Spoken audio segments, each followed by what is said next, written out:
Naiwan mo na ako, sumasang-ayon ka. Di na ako tumama, palaging hinala. Sambit ng bibig mo, yun pala ay tama.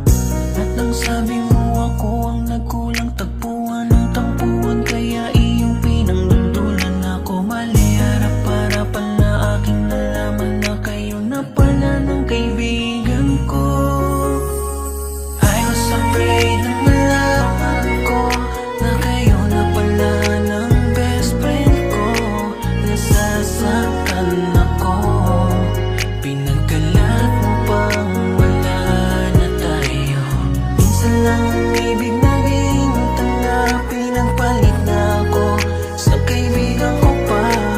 Nasasaktan nyo na, niloko nyo ko at harap-harapan pa.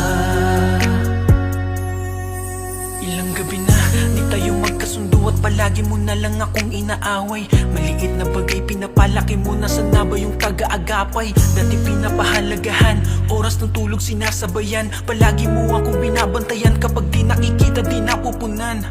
Di ba sinasabi mo, di mo kayang mawala ko sa'yo? Pangako mo pa nga sa akin, ako lamang ang pakakasalan mo. Nagbago lahat dahil ika'y kumagat, sa tukso tinapon at itinapat. Isang gabi aking nalaman, nakita ng aking mata, aking kinagulat. Kayong dalawa ng aking kaibigan, magkatabi at tila masaya pa. Kayong dalawa ay naghahalikan, masakit na, di ko tanggap.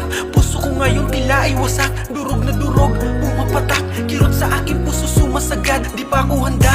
Bakit ganon? Bakit ako pinagtaksilan nyo? Anong nagawa? Bakit ako? Bakit ano ba kasalanan ko para gawin sa akin mga bagay na to? Makakalimutan ko di lahat to. Kala nyo dito natatapos lahat, pero